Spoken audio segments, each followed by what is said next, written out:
What is up, ladies and gentlemen? Welcome to the second installment of the live FightSceneZA podcast. I'm ecstatic to be here. Cam, tell me how you're feeling. You said the perfect word there. Ecstatic to be here. Okay, as always, can't wait. Got a banger of a UFC live stream to drop for you guys, and yeah, wouldn't want to be anywhere else. So let's run it. It is just quality. We've got a lot to talk about. Obviously, we've just had UFC 325. For those of you who don't know, Alexander Volkanovski against Diego Lopes for the UFC featherweight title, and of course, there was none other than a vintage Volk performance defeating Diego Lopes. Should we just jump right into it and start with the breakdown of that one? Yeah, I think why not, bro? Take it from the top. What do you think, Besso? Well, can I be honest? I was disappointed in Diego Lopes. That's my boy.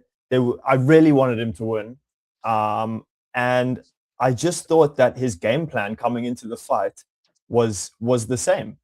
There was nothing different in his game plan against Volk. He looked too hesitant. I thought he should have just bit the bullet and gone a bit crazy and risked getting finished while chasing the finish, because trying to out-decision Volkanovski was never going to work for him, realistically. And I think when you're going up against someone like Volk, who's got a lifetime of 5-round championship experience, 3-time winner of Max Holloway and things like that, you were never going to out-decision him. So, yeah, my thoughts were I was very disappointed in how Diego Lopes approached the fight. And I obviously picked against Volk, and that was a terrible decision. Yeah, dude, I think I find myself agreeing with you for a lot of that, in that we kind of thought Diego Lopes was going to come out there and he was going to make adjustments, but unfortunately, we didn't see any. It was literally a repeat of the first fight, but I think that makes it sound worse for Lopes than it was. I feel like I give more credit to Volk than discredit to Lopes, because, dude, Volk really did put on an absolutely perfect performance. Do you know what I mean? I mean, he got chinned a little bit. He got dropped very briefly. But I mean, other than that, there wasn't really any other spots where I thought, wow, Volk's in danger right now. I thought that he played it perfectly with his footwork, and Lopes just couldn't reach him at all. The entire fight, he was almost like Volk was like a snake charmer. You know what I mean? He just somehow managed to keep Lopes just in that point striking range. You know what I mean? Never getting him in. Lopes never came in that close and started unleashing combos, and Volk just somehow kept him there. So I thought that was very impressive, and yeah, I give credit to Volk for maybe a boring win, but he did do it. Well, as you say, sort of not to take away from Volkanovski, because he did put on a picture-perfect performance. He, as you said, it was impossible for Diego to sort of close that range and actually find the shot. And when he did come in to the pocket and try box, Volk caught him a lot with counters, with jabs, with hooks, and it was a problem for Diego. And he couldn't kind of get his wild style going. And as Jack has said in the comments there, double feet break or fracture, it actually was. Diego Lopes said afterwards that it was a fracture, not a break. But double foot fracture, that's going to take a toll on you. I think it happened in the sort of third, fourth round, around that sort of stage. But really? Yeah, so it was a bit later on in the fight. It was, I think both of them were checked kicks from Volk. So again, sort of like when McGregor broke his leg against Dustin Poirier, it's a checked kick. It's well done on Volk's part, and I think he played the game plan perfectly. He knew what he was going to do. He knew that if he got wild with Diego Lopes, it was probably going to be tough. It was probably going to be tough for him if he tried to get wild. But I would have liked to see Diego sacrifice any sort of respect and just go for it, sort of like he did against Jean Silva, because we know Diego Lopes has got an unreal chin. We know that this guy can take absolute shots upon shots upon shots. And I think he should have sacrificed getting finished, trying to finish Volk, because he was trying to out-decision the decision master. This is why I say snake charmer. Volk was like a snake charmer, because, dude, Volk doesn't have KO power. We know this, okay? Volk is not like someone to just one punch knock out someone, right? So you'd think that Diego Lopes with like a notoriously good chin would like take the risk. You know what I mean? He'd step in, yeah, maybe Volk clocks you with a 1-2 or like a 2-piece combo. But dude, Diego Lopes is gonna fire back, and if he catches him with one of those punches, Volk is in way worse trouble than he is from one of Volk's punches. So it was kind of weird, but I think that he did try that. It's not for lack of trying. I think Volk's movement and his footwork was just like literally next level. Just constantly circling, hey? Just the whole time, constantly circling around Lopes. And for whatever reason, that just like completely put him off from going in. Like I would have thought, especially because Volk was circling into his power side also, into that right hand. So I was really surprised to not see Lopes firing off that right hand. But it is a weird one, and I'll pose this question to you: like, if you were in Lopes' position, you would think to just like step forward, right, and just like go and take the punishment. But why do you think that he couldn't? What would the reasons you think? I just think he couldn't close the distance. He couldn't couldn't find his range, first of all, because Volk's movement was just too good, and I just don't think he could find Volk's timing. He couldn't get he couldn't counter Volk, and yeah, I think the range was one of his biggest issues, and the timing. Those two things put him together, and he just wasn't able to put together solid combos and hurt Volk over time. Yeah.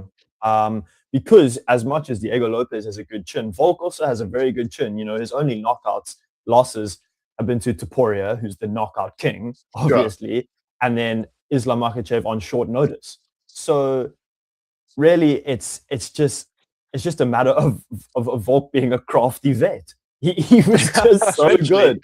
Like I don't even know. It's just that is for me the biggest thing is Volk showed the levels in the sense of he knew what he was in there to do. He wasn't going to get wild with this kid who. I mean, I call him a kid. I'm like Dana White. I mean, Diego Lopes is like 10 years older than me. Get out of here. This guy, Diego Lopes, he thrives in the chaos, and John Silver found that out the hard way. And for sure. Volk put on a masterclass, and it's been thrown around that Volk is a boring decision master, which has a bit of truth to it. If you look at the stats, the facts and things like that, but I don't think Volk is a boring fighter by any means. Was that the most exciting fight? No, but it wasn't boring. What do you have any thoughts on that? No, I 100% agree. Bro, it's a boring fight is like a fight with no action. And you can't say this didn't have any action in it. It was constant. It just wasn't like massive shots. Do you know what I mean? It wasn't like the big like what you would have expected from Diego Lopes. But like that's because you can't really take that risk with these kind of fighters. Because if you do, if Volk like gets a little bit egotistical, he's like, oh, okay, well let me try swing a little bit. You know what I mean? Let me get involved with Lopes. Then he could just get one punch KO'd. So it's like, okay, well, I get it. You know what I mean? But I will say, I think that personally, this is one of Volk's most impressive wins. You know what I mean? It just felt like one of those like Holloway 3 fights where he is just like he's gone next level compared to their previous fight. You know what I mean? Like he's almost like he's got all his tells on you, and now he's like, okay, from start to finish, I'm just gonna absolutely work you, and I'm just gonna beat you at whatever you want to do. That being said, and call this what you want. When like a fighter just drops too good of a performance, like they seem so untouchable. Dude, Volk's next fight, just watch out, dude. I don't even know who it could be. We'll get to that. But we'll get to that. Just watch out. When they have a performance like that, dude, I'm just a little bit nervous, bro. I sense an upset coming. Well, we'll get to what's next because we'll finish running through the card and then we've got a whole lot to speak about for what's next. But like we do, we'll work our way down the card, going to the co-main event, which was Dan Hooker against Benoit Saint-Denis. And my goodness, Benoit Saint-Denis, that guy is, in my opinion, the definition of a marauder because it seems like he has like almost zero sort of technique, but he just makes it work. Like he just knew he wanted the takedown against Dan Hooker, and he just shot after shot after shot. no matter how many times Hooker defended him. And we saw in that first round, Dan Hooker kept him at range and he hurt him with the body kicks. He hurt him really, really bad. And then BSD came in the second round and he was like, I'm not fucking taking those again. So I'm going to get this fight to the mat at all costs. And Dan Hooker made a silly mistake in that second round in the grappling exchange, and he ended up on the bottom. And BSD just rained down elbows on him. Yeah. It was pretty brutal. Couple comments about Herb Dean's stoppage coming a little bit late, which is fair enough. I mean, Dan Hooker took a lot of punishment. So. Yeah, I did. He took a couple extra ones. But at the same time, it's the type of fight where it gets called too early. So as a ref, you really can't win. But I did think it was pretty brutal from BSD, again, exposing the fundamental flaw in Dan Hooker's game. I see the broken hearts from Soldier of God MMA. I know he's a big fan of Dan Hooker, so that one must have hurt. Yeah. But yeah, give me your thoughts on that performance from BSD.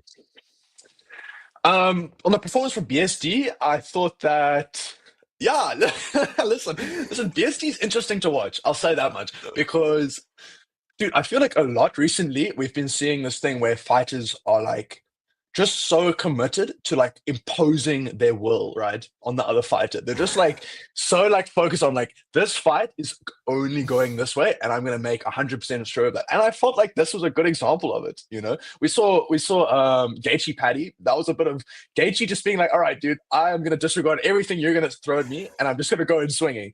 And this was kind of like BSD being like, you know what, okay, you can try what you want, dude, but like, I'm gonna shoot this takedown and I'm gonna land it eventually.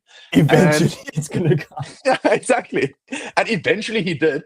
And then I wouldn't say Hooker gave up. I don't think like giving up's in Hooker's nature, but you could kind of feel that like he was stuck there. You know what I mean? Like he was stuck under BSD and BSD was kind of gonna do whatever he wanted to do to Dan. And that's what happened. But as far as like before the finish, I thought Hooker was probably beating him on the feet. Those teeps that he was landing were like definitely his best weapon. Like he was really hurting BSD's body. But yeah, I agree. BSD is beatable. He is beatable. I mean, if you look in that first round, Dan Hooker, he won that first round. He won the first round with the body kicks, keeping him at range. He defended the takedowns really well in that first round. And I think it was just error on Hooker's part that he ended up getting, stuck underneath BSD, and he almost put himself in full mount, and just gave that position to BSD. It was really, I don't know if it was a lack of fight IQ or just a lack of ability. This is marauder mentality, brother. This is marauder mentality. This is what BSD does, bro. Don't mess up, otherwise he's gonna come get you, bro. And this is what he did. But dude, Soldier of God's so accurate in that BSD is so beatable, bro. He is so beatable. Like even when we're gonna do who we think BSD fights later, bro. I already like looked at it and I was like, fuck, dude, any of these guys could just beat BSD. Like I'm not like that stressed, but he didn't look good against Dan Hooker. Like he didn't look good. He just, like you said, he imposed his will and he said, I'm gonna fucking get you down. I'm gonna beat the shit out of you. And he did it. And we'll talk about what comes next for BSD and if he has a chance of winning, because he called out some pretty crazy opponents, but we'll get to that. Now we move on to Rafael Fiziev against Mauricio Ruffy. And I've got to say, this one caught me off guard a little bit. I did not think that Mauricio Ruffy was going to knock out Fiziev. I didn't quite see that one coming. I've got to be honest. Yeah. I did pick Fiziev to win. Obviously, you picked Ruffy, which was a good one on your part. I thought Fiziev was going to show him some levels. But I guess it comes back to the classic saying of, once you lose for the first time in the octagon, you come back a different beast. And Ruffy still showed that he is a top quality striker with his speed, with his accuracy. And he was patient. He arguably lost the first round. Probably too patient. He had a good comeback in the second half of the first round. So debatable, if it went his way or Fiziev's way. But he hit flow state in that second round. And honestly, he made someone like Fiziev who moves like he's in the Matrix and is super quick and such a technical striker. He made him look lost. He was poking him with the jab and he was landing big shots and he put together a great finishing combo. And I mean, he showed that he is the real deal. But maybe so now I don't know if he officially left the Fighting Nerds, because the rumor was that he left the Fighting Nerds, but only to go train with Volk's team. So I don't know what the exact situation is there. But the question is, I think, should Ruffy stay with Volk's team? Because he looked good. He looked really, really good. Wow, interesting question. Should he stay with Volk's team or not? And I mean, he I left guess for I'd good. say So Soldier of God is saying that he did actually leave for good. So okay, fair enough. I don't think he should go back. I mean, I think. No, well, I mean, if he left, then he's then he's probably not going to go back. I guess he won't. So, I guess he won't go back. Yeah, there we go. They unfollowed him on IG, bro. Oh, damn. Okay, that's how you know it's serious. That's how you know it's serious. Got the extra info, bro. Dude, Soldier of God is always keeping us up to date, bro. Yeah, literally, dude. Respect the hustle. But I think, again, I'd probably agree with Soldier of God in that you see, he didn't see it coming. Ruffy looked a bit out of place and hesitant until boom. And I'd probably agree with that. He did look pretty like slow, not like slow, but he looked like a little bit lazy. And okay, I should preface by saying that Volk came out in a in the post-fight interview and did say that like Ruffy had it rough, like proper, like some shit was going on behind the scenes, like medical issue. I can't remember it right now, but like he said it was a very rough like camp. And he got sick or something like that. Anyway, so like he performed probably better than they expected in the sense of like how bad things were before. But in that fight, he did look slow. You know, I thought that he wasn't like really going for it or anything like that until the finish, where he literally just caught him bang, and then that was lights out. For Fiziev, or not lights out, but you know, that led to this finishing sequence. Almost lights out. I mean, he had Fiziev. Almost lights out. Dude, there's like that screenshot of Fiziev after he gets hit. It looks like he's like running for the hills. He doesn't know where he is. Yeah. So obviously, Shame, you gotta actually respect his hustle. I mean, obviously, we already knew, but Ruffy clearly has some absolute power in his hands. Yeah, definitely. And I'm keen to get on to what's next. So we'll keep moving down the last two fights of this. Oh, there we go. See Blue Sage MMA, yeah, had the worst week, got influenza, his brother passed away and had a back injury. So it's like... And he still won. That's how you know... He still knocked him out, bro. Yeah. Not even won. So, I mean, that's the thing. If we're seeing what is probably not 100% Ruffy, well, if he had influenza and his brother passed and a back injury, it's definitely not 100%. And yet he still hit flow state. And yeah, I agree. Jack Fiziev was long gone after the first rock. I thought he was going to make a recovery. Yeah, definitely. I thought he was going to get back into the game, because if he didn't get finished against someone like Gaethje, I was thinking he's surely going to stay in there. But no, Ruffy was relentless and he got him down. And unfortunately, it's always the worst compliment you can give like a UFC fighter, but it's like, you know, Fiziev had heart, dude. You know what I mean? Like you know what I mean? It's always like the most backhanded one. But like, you know, you got rocked by Ruffy, and then he like kept going, bro. He was trying to get to his feet and like do something, start clinching, but then. And now we move into fucking Tai Tuivasa against Talison Teixeira. Oh my goodness, this was just about the most classic showing of heavyweight at this current stage. These are two ranked heavyweights that were going at it, and I don't know what Tai Tuivasa did in training for the last like year or so that he was off. But my goodness, if his fat ass just did some 5K runs, he would have won that fight. Dude, Talison Teixeira, he had never seen his UFC I think it's his total fights had never gone past like a minute or something like that. He had never seen the stool in MMA. He had never seen the stool in his professional career.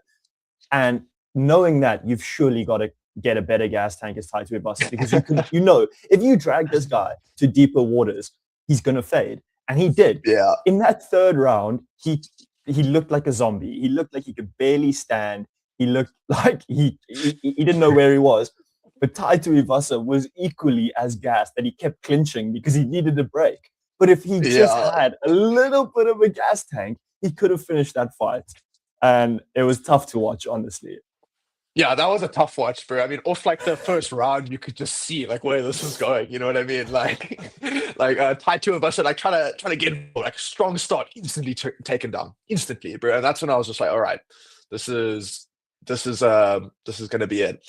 But yeah, dude, as far as the rest goes, it was pretty standard. I'd say you kind of nailed it on the head. Like, what else do you even say? Like, it was like probably the most classic heavyweight fight you could imagine. You know what I mean? Yeah, dude. Yeah. I obviously I picked Taliesin Teixeira to win the fight on the official pick, but I wanted Bam Bam to win. It's Yeah, just for tough to sure, see dude. on such a skid. The game is gone with Ty. I heard he had to lose some weight during camp because he was at 315. Yeah, so I actually saw. I mean, like, That's yeah. actually crazy, bro. I actually saw some. You know the famous TJ Dillashaw weight cut where there's the Yeah, edits I and saw stuff. that. Saw Yeah, I some saw edits that and also. tied to Ivasa. Dude, I agree. Blue Sage MMA. I agree. They need to let the Yeah. heavyweights hop Why on not, bro? gear. Let them juice again and let's make it great. Uberim. Or just give them horse all meat, those, bro. like- That should be fine. Just let horse meat back in the UFC. Honestly, it's just the gap between sort of the top 5 heavyweights and the rest is just, it's honestly Bro, ridiculous. even bro. top And- 5 is like pushing it, bro. Like that might, you know? But Like, the question is, I mean, how good is Derek Lewis? Because he finished Taliesin Teixeira, which is crazy. Yeah, he Well, did, rather, dude. how bad is Tai Tuivasa?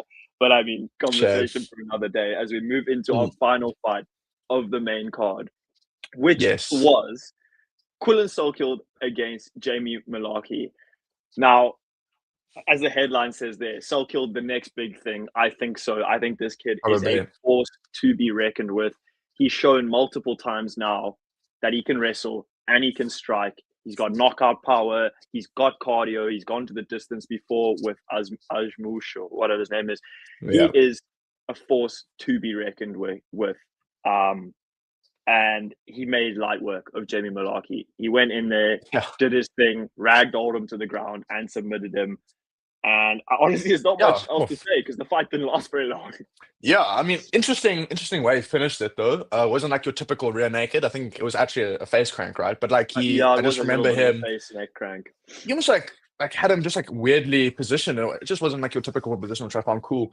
But yeah, I like you said, there isn't really much to say about this fight. Like you kind of felt that Solkild was like levels above, you know what I mean? Or at least a level above. Like there wasn't a lot of trouble from Mullarkey. Although I would say that watching that fight and hearing some of the comments DC was making, bro, about Mullarkey, like I was just like, dude, like what are you talking about? They're like, Mullarkey's actually been pretty good here. He's got him in some underhooks. I was just like, dude, like what are you like talking about here? So that was pretty funny. But as far as the future of Solkild, like yeah, I do reckon that he's probably the next big thing. Does he maybe crack into the top 15 rankings? So rankings haven't been updated, but based on his opponent of Jamie Mullarkey, I don't think he will. So that begs the question: what is next for Quillan Solkild? Because he wants to break into the top 15. He said it in his post-fight interview that he wants a top 15 matchup. Obviously, lightweight is one of the most stacked divisions in terms of contenders and just general level of competition. So I've got a couple for you here. The question is, though, it's always tough to find top 15 opponents who are willing to sort of fight outside of the rankings and give up their chance to the rankings. So the number 15th ranked lightweight is currently Fares Ziam, who is ranked 15th, and he's coming off a knockout win of Nazim Sadikov. So that's the first one I have. The second one I have is number 13th ranked Manuel Torres, who just knocked out Grant Dawson, also Grant Dawson outside of the rankings. So those two against Quillan Solkild would be banger matchups. However, I feel like both of them would want to fight up because they just fought outside of the rankings. That's a good shot. And yeah, Soldier God, I agree. He's got hype. They should build him up and not pull a till with him. That is a fair statement. You don't really want to see a prospect like Solkild who debuted last year. Suddenly he gets a hyped up fight or a good fight and his hype just gets killed because he gets knocked out or loses, whatever. So it's a tough one. What do? Do you give him that top 15 shout, or do you give him one more sort of just outside the rankings contender? What's your feeling to do with him? So he was calling out for a top 15 fight, yeah? He wants it. That's what he wants. Listen, dude, like I think that the lightweight division is so stacked, right? It is really so stacked that if a fighter is calling for that top 15 spot after, it's not like he's just like fought one guy and got in this position. He's done his time, I think, in the unranked fights. But I think it's about time to give him a good one, you know. So if those two guys don't want to, sorry, I'm kind of stealing your thing. If those two guys don't want to fight down, then Michael Chandler. You know, we talked about it a little bit before, but that is a really good shot now, isn't it? Like, I mean, it's a funny one because Michael Chandler is obviously at complete gatekeeper status now. Yeah, for sure. But the problem is with Michael Chandler is, look, I think it would be a great matchup because it's the complete sort of old gen versus the new gen. And I think it does prevent a challenge to Quillan Salkhill. Yeah, Michael Chandler's well past his prime, but he's still fought at the highest level of MMA. He's fought some of the best contenders. He might have lost, but he's fought them. And Michael punching bag, exactly. I think exactly. I think it's a good test for Quillan Salkhill, and I think it's a fight that he'll win. But the only issue is I think Michael Chandler is still chasing red panty night. You know, he still wants his payday and his money fight. And a fight against Salkhill isn't exactly a money fight. But at this stage, he's got to fight someone. Because, I mean, Dariush is actually one I was thinking about as well, Jack. Yeah. Because Beneil Dariush is, I think, ranked number 8 right now. And he is, well, obviously he just got knocked out by BSD in about 13 seconds. So that's another one you could give him. The Marauder. And I think that's the way you got to go with Salkhill. I think the only matchups he's going to get is an older lightweight like Dariush Chandler, someone who's in the middle of the rankings but past their prime and on their way out. Or you give him a good fighter sort of prospect outside of the rankings, because I think these younger guys like Ziam and Manuel Torres are not going to want to fight outside the rankings, especially not a prospect like Salkhill. Yeah. Well, there is one name which we did talk about before, Joel Alvarez. Now that could be, but the thing is, I think that fight's too early, bro. You know what I mean? It's too early in their careers. UFC might even be like, I don't know if I want to give this one now, because I think that is a banger fight for Salkhill versus Alvarez. That would be super, super interesting. Like really a battle of like two young and upcoming prospects, but like two prospects where, you know, they've got that championship potential. They've got that X factor. So I think that's the word to describe them. They've got that X factor, both of them, and to put them up against each other, a bit early. It is a bit early. Yeah, definitely. It's a fight I would watch.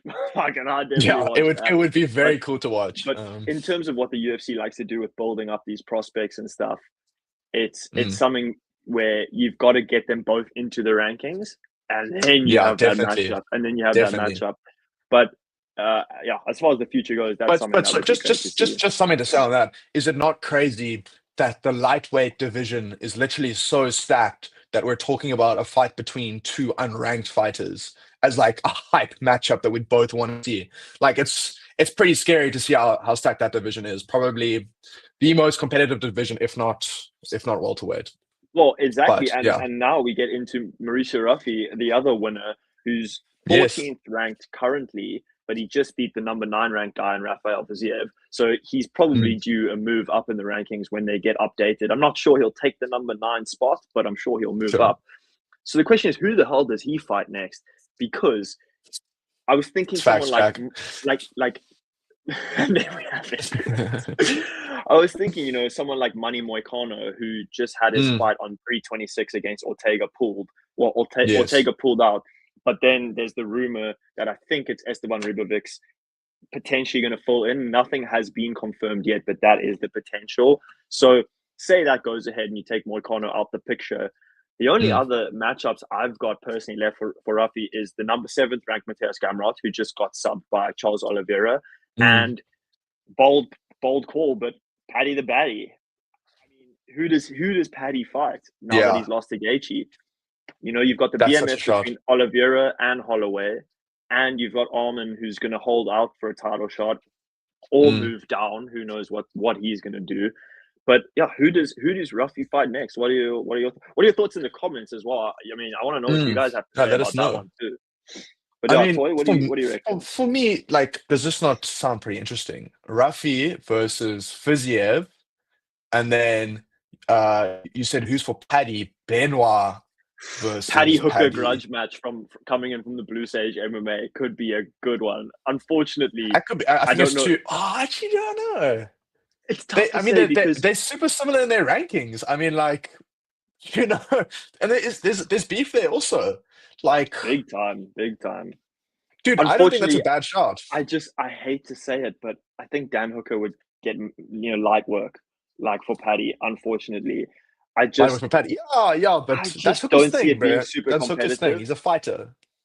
He's a fighter. He's a dog. He'll take anyone anytime, and that's what you got to respect about him. He is the boy, and maybe coming in with some extra motivation to beat the shit out of Paddy. Who knows? But also Ruffy sleep Paddy. I think that's a good matchup. Would Paddy take it potentially? And then it's interesting because then you see Ruffy coming up against another sort of he's not really a wrestler, Paddy. Like he's more of a jiu-jitsu guy. He doesn't have great sort of takedowns and stuff like we saw against Gaethje. But it begs the question for Ruffy: can he improve on his takedown defense? Because that was obviously his issue against BSD. I think Ruffy versus Paddy could be an interesting one to see. Yeah, Hooker needs to work on the ground. I completely agree. Yeah, dude, but like we've been saying that about Hooker also now. Like I feel like people know that's Hooker's that's weak spot. For some reason he just can't like get it better. I don't know what it is because the thing is he showed great takedown defense against BSD for the time being, and then it just kind of went sideways. All right. Here's a question for you, Bester. Here's a question for you. Okay. Here's a hypothetical. Say you are a UFC fighter, right? Your wrestling has never been the best. It's like it's always been subpar. You've survived on your like A-tier striking, right? But then comes a point you get exposed, people find you out, they start wrestling you. What is stopping you from literally going to Dagestan for 2-3 years? I'm not even joking. Like, what is this like? Why is this not a thing that we're actually seeing more? Because I feel like if I was in that position, obviously it's a joke of 2-3 years, but I think I would genuinely send myself to Dagestan, bro. Just be like, let me just get some goated wrestling, then come back to the UFC. Like, would you not do that? I'd say for like, I know you said it because of the joke, obviously, but I'd say something like 6 months. But seriously, also 6 months could be a good time frame. I think 2-3 years, realistically, if you're 2-3 years, sure, but like a year. If you're you could do a year in Dagestan. You're moving to Dagestan. That's a bit of a crazy culture shift. 3 years, 2-3 years, Georgia, Sure. you know. But I get your point, and you know why aren't you changing gyms, going to somewhere where wrestling is sort of the main focus, and you completely sort of modify your game. I'm saying Dagestan though. I'm not like even saying changing gym. I'm saying go to Dagestan. Like for your wrestling specifically, is that so insane? Is that like actually too far? Am I being crazy? I don't think it is, but I think take a leap.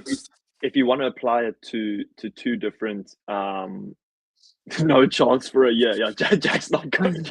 Dude, you're not committed, bro. You don't have champion mentality, bro. Okay. Considering Hooker was piecing BSD up, I'm still trying to wrap my head around why he tried to take him down. I know it was a strange decision because that's basically what led to his demise.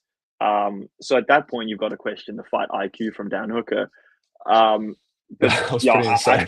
I don't know. I think if you're at the stage of career that Dan Hooker's at, you're kind of like, I can't be asked to move to Dagestan for a year. Yeah, fair enough. But if you're a younger fighter and you face issues with it, I could get it. I would have thought. But it's for the job. Let's move on so we don't go too long. But the next up we have, still in the lightweight division, is BSD and what's next for him. So he called out everybody. He called out the BMF. He called out Armin. He called out Paddy. He called out Ilya. He wants... Sorry, we've got to read these ones. Hooker's limbs too long to wrestle. Agreed. Dan Hooker's CTE. No chance. But BSD, what's next for him? BMF, potentially, because it's obviously Holloway versus Oliveira, 326. And then the winner of that fight's going to have to wait for some sort of title matchup anyway. So do they just take a sort of title eliminator against BSD? Perhaps, but I'm not sure. Holloway, Oliveira, easy fight. Later on in their career, potentially an easy fight. For sure. And I think it begs the question, I can't remember who it was. I think it was Soldier of God or Blue Sage. Let's see. I want to quickly go up to this one about Benoit not actually being that good. Soldier of God. BSD is so beatable. Why is he getting success in there? And I agree on that comment because I don't think BSD wins any of these matchups. in the sort of against the top fighters. On paper. But he can't read. But if he comes up against Paddy, I think he's going to have it tough. If he comes up against Armin, I think he's definitely going to have it tough. Yeah. And then coming up against a vet like Holloway or Oliveira, I just can't see him winning these. Give him Paddy. I agree.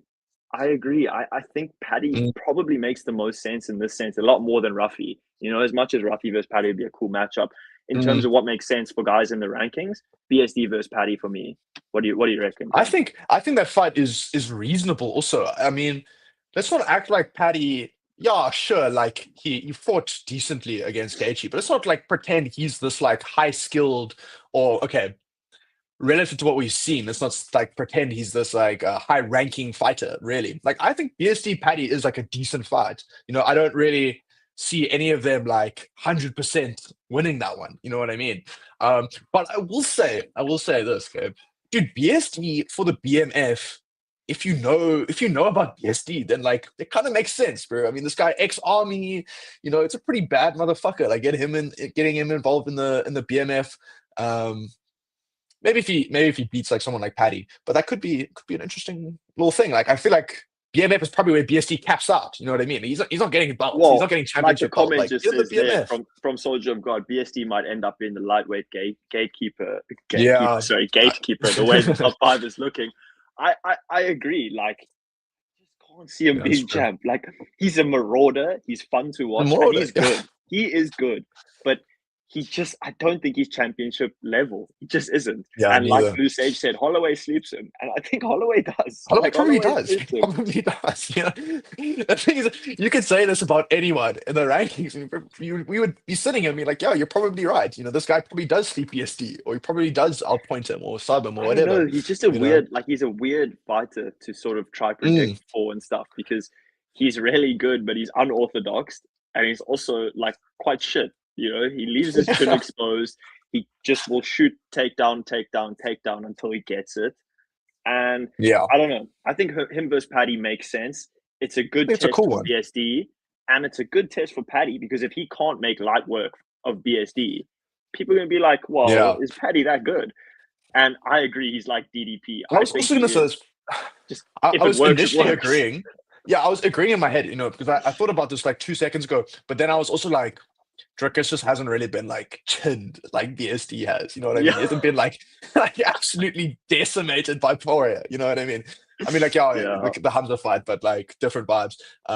So like he is like DDP, but he's or like Dricus, but he's like a shit Dricus. You know what I mean? I guess that's like probably the best way to put it. Just in terms of his style, in terms of it's just like, let me try this and see what happens. It's like, oh shit, it worked. Let's run with this, bro. It worked. I think he's also got that mentality though, like we're saying, marauder mentality. Like Dricus is the same. Like Dricus will be like, dude, I'll get tagged if I can just throw a bomb at you. You know what I mean? If you can hit me with a jab. It's like what Dricus said in that interview where he was like, basically, they throw at you. I think it was with Nina Drama. And he's like, and just have no respect for what they're throwing. Just go back at them. And then we move into Volk versus Lopes. We'll start off with the loser, which was Diego Lopes. And there's only one matchup that is really on my mind and on most people's mind, and that is, surely we're getting the bad blood match of him versus Yair Rodriguez. We've all seen what happened at the press conference. Coulon calling each other names, beefing in Spanish. It's what the people want, and it's what the people need. And I think it's a fun matchup. Yair, he's older, but he's still got speed, and he's still unorthodox. He's still got that, does he have knockout power? I would say so. I think in his matchup against Pitbull, where he just beat him, I think he did drop him at least once. I think it's got to be Lopes versus Yair. What are your thoughts on that one?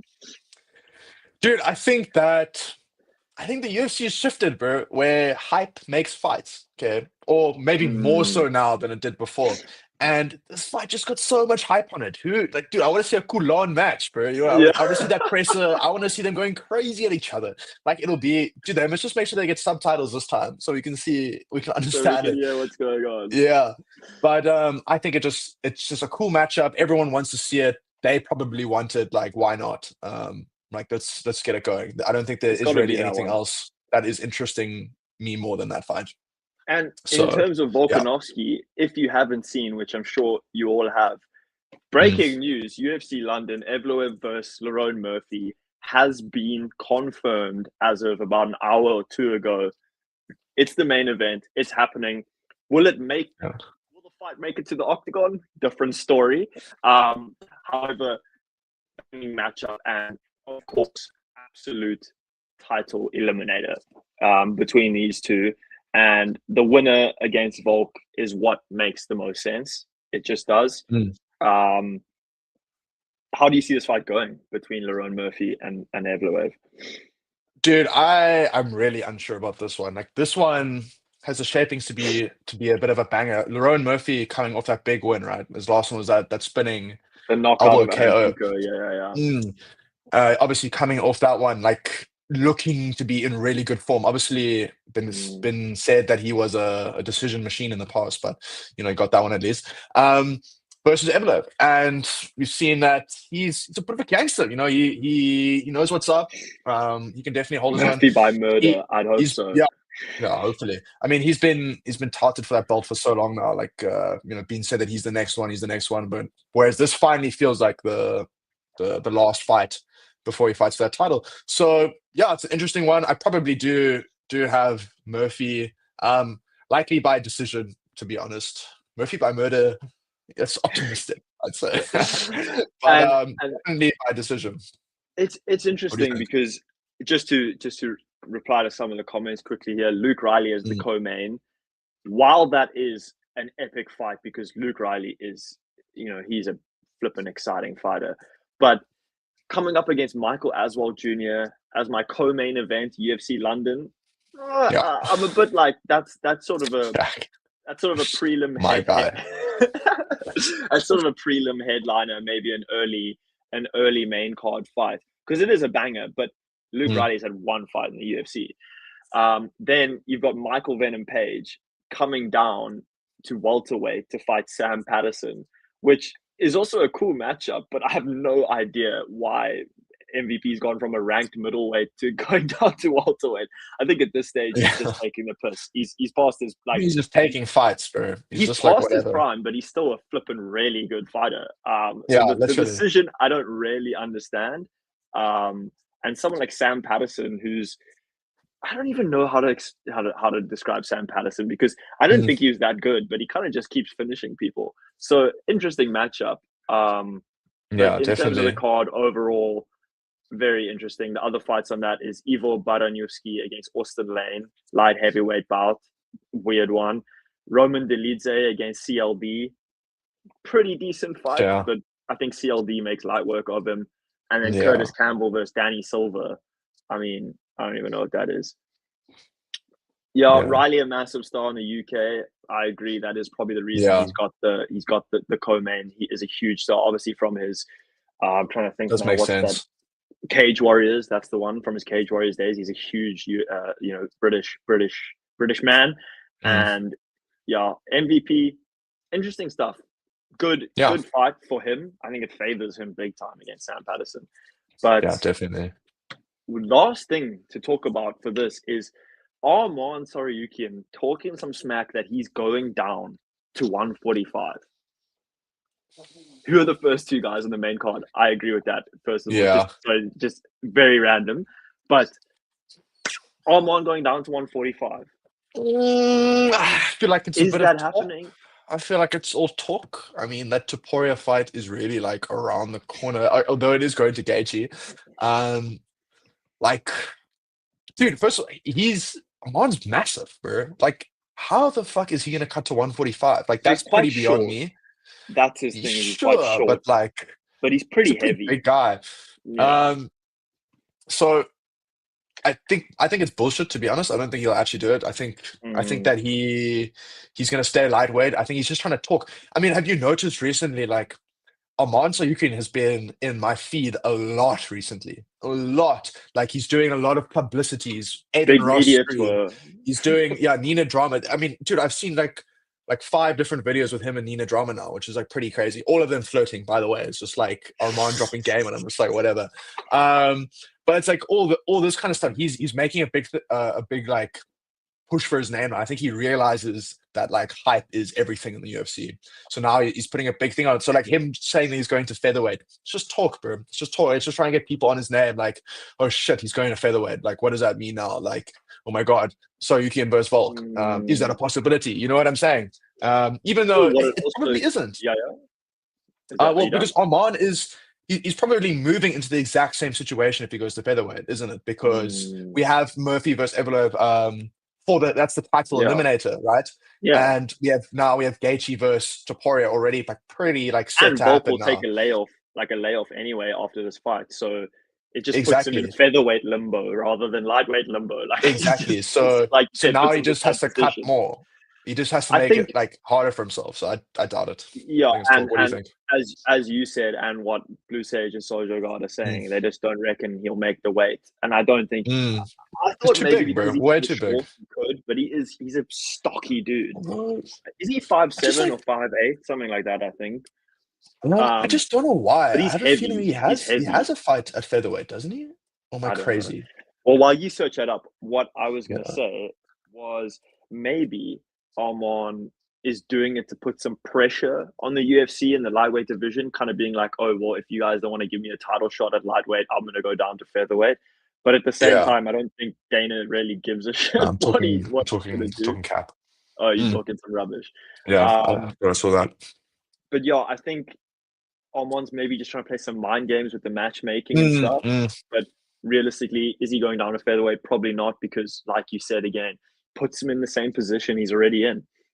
I think his best course of action now, it's so tough, because this is the thing I hate about the interim championship is it makes it even worse now at lightweight. Yeah, it does suck, bro. With the whole sort of championship thing. Just slows up everything. Arman, does he fight Paddy now? Does he give him that shot, or does he just wait out a title shot? I think he takes that Paddy fight. Like, why not? Like, honestly, why not? You get a grudge match against this guy who you don't like, and you've been like clowning this whole time. You know that you're not going to get the title fight, and you know if you go to featherweight, you're not going to get the title fight either. So you really, after like a year and a bit layoff, just going to sit for another year. Just take the Paddy fight. Why not? Or just even fight down, bro. Like, why not? It's an easy paycheck. It's an easy way to build like hype on your name. Like, I think the only reason he wouldn't do it is just, things like training, weight cut, gym fees. Obviously, it doesn't really matter for him. It doesn't really matter for him because he's already, family is loaded. But I think in terms of the training camp and weight cutting and stuff like that, Arman needs to be a good boy. I think he does. I think he needs to rebuild some of those bridges that he's burned with Dana and the UFC. He's just got to wait it out. Unfortunately, he's in a shit position. And off topic too. Should Ilya vacate? I think he should, because the case is dragging and holding the division back. I agree, and I actually said this when we were talking about this. I don't know when it was, a couple podcasts ago. I think it was prior to UFC 324. I was saying, I reckon they should have stripped Ilya and made Gaethje Pimblett for the undisputed, because now you are just making it so much more difficult. And the thing is we all think that Gaethje versus Ilya is going to happen at the White House, but it hasn't been confirmed yet, and who knows if it's going to be confirmed. I really think I hate interim titles. I think it's almost disrespectful to the fighter, because Gaethje's now won his second interim title, and it's like, bro, just give the man his undisputed. I think Ilya should have been forced to vacate, but obviously can't do that now. Oh, I guess they can still do it. What do you reckon? Do you think they should strip him of the title? Do you think they will? Nah, I don't think they will, and I don't think they should either yet. Gaethje just fought. Gaethje fought like a week and a half ago. He's probably got minimum. When's the White House fight meant to happen? June, I think. June or July, around there. So Gaethje's got like 3-4 months minimum out, right? 3 months is probably better, but 3 months minimum out. Like, you can give Ilya that time to see if he sorts his shit out, because Gaethje's gonna fight anyways. If not, then you can make him undisputed and then have him fight someone else. Or you could just wait a little bit longer. You know what I mean? You just wait until Ilya's made his decision that, okay, I can fight, then you will. Or say I can't fight, and then you'll vacate. Simple as that. I think that we still have like 3 months until we have to make, or until the UFC, not we, has to make that until we decision. make the call. Yeah. We're stripping you. So that's like my personal thoughts. I don't think it's why vacate now? Just give him like 3 months before like Gaethje reasonably should have fought, and then that's valid. Yeah, I agree. That's a good take. They don't have to do any rash decisions just yet. They can give it a couple months, see where we end up with Ilya. Is he going to be able to come back for that White House fight? Is he not? And if he isn't, then you got to make, Gaethje Armon, I was about to say, make him vacate and give us Gaethje Armon, whatever, at the Sure. White House card. That's the logical step to take for the lightweight division to stop it being so static.